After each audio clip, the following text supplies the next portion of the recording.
So I'll try 12.22. The concentrated sulfuric acid we use in the laboratory is 98% H2SO4 by mass. Okay, calculate the molality and the molarity of the acid solution. The density of the solution is 1.83 gram per mole. So ilagay muna natin what is given.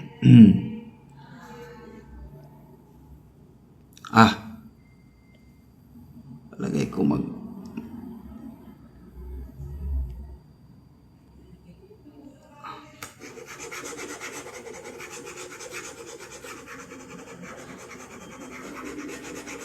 Ay, sir, ba't di mo yan binura?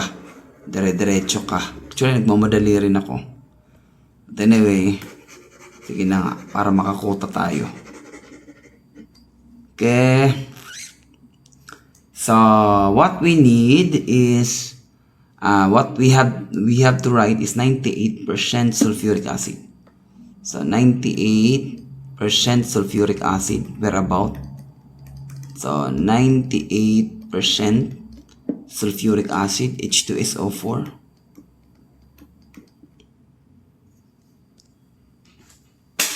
By mass, calculate the molality. So the density of the solution is 1.83. So we're given a density is 1.83 gram per ml. Now the question is what is the molarity and the molality? So dalawa yung hinihingi, molality and molarity.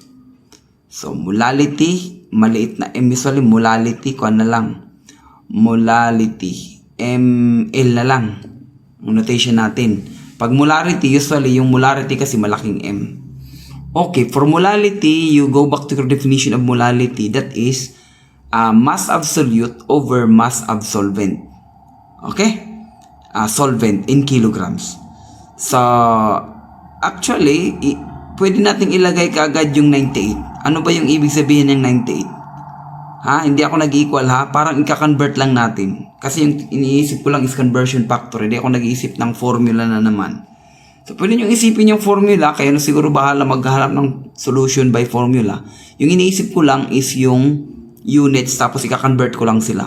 So yung 98%, ibig sabihin yan, 98 grams of H2SO4 all over 100 grams of solution.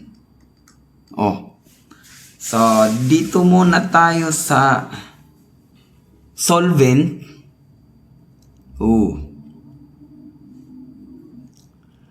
98 grams of H2SO4. Pwede dito, itong solution is convert ko siyang solvent. For every 100 gram of solution, alam natin na yung solvent dyan is 100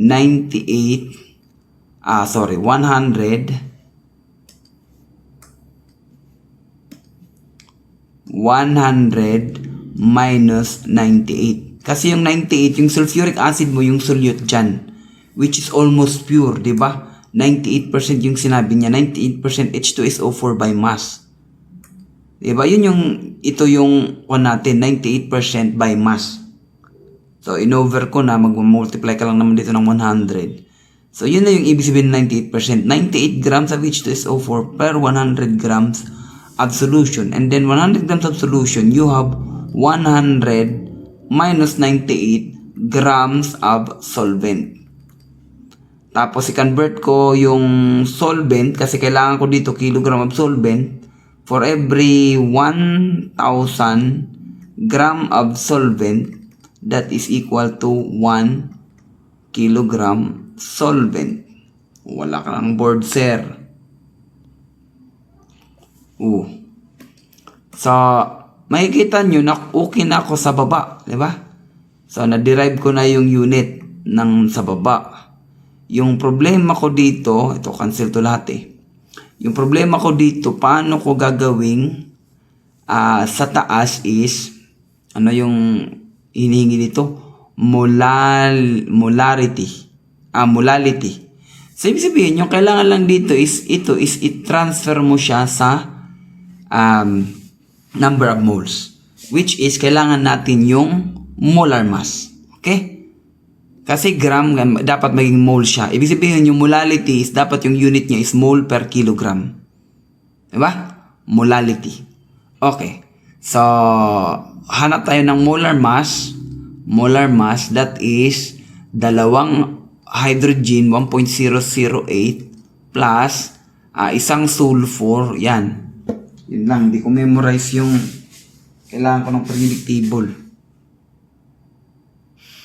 Ano ba yung, teka, mag-open ako ng periodic table. The apat na oxygen, 4 times 15.999. Tapos, yung sulfur yata is some 32.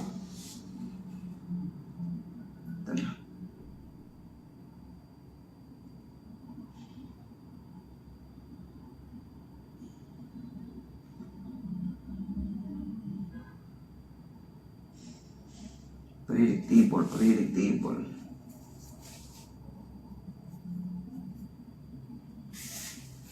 Sulfur is 32.059.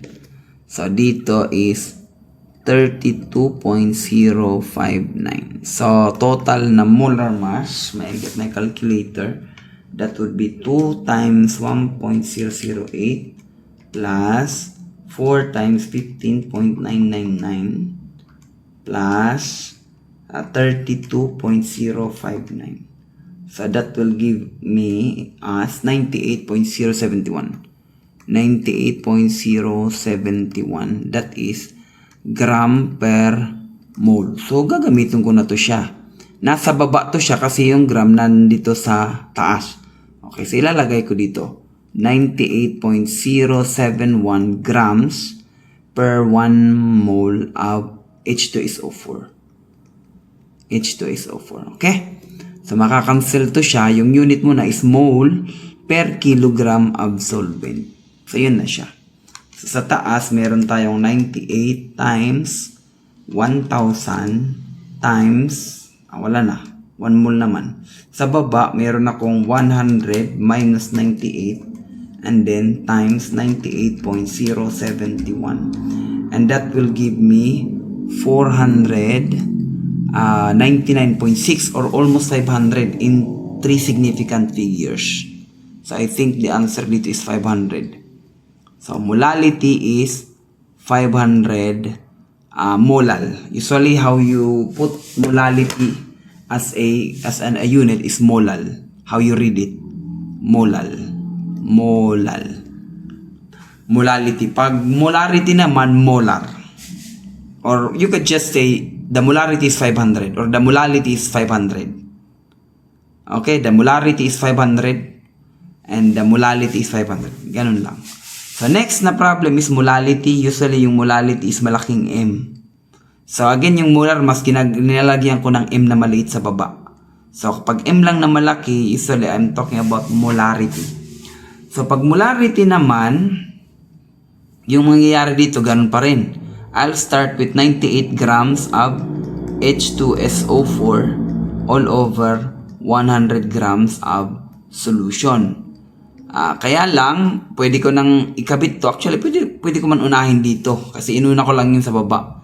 Pag ikabit ko kaagad yung molar mass, 1 mole of H2SO4 all over 98.071 grams ng H2SO4. Okay? Yan. So, naging mole na siya ng solute. At yun yung molarity. Mole of solute per liter. So, igagawin ko naman tong solution na liter using density.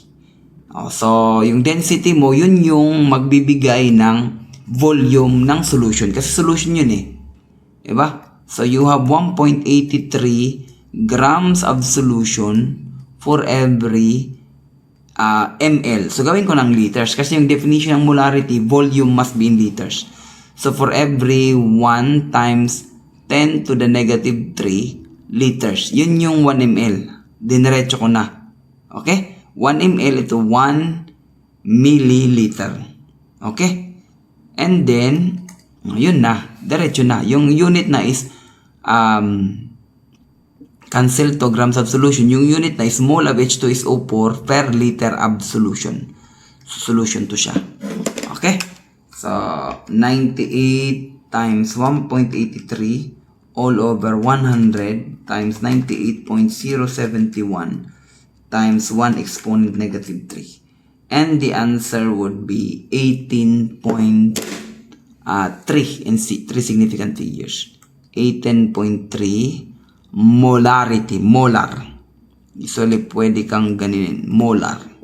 Meaning molarity. Okay? Yan yung hinahanap natin. Molality at saka molarity. Okay? So, thank you guys for listening.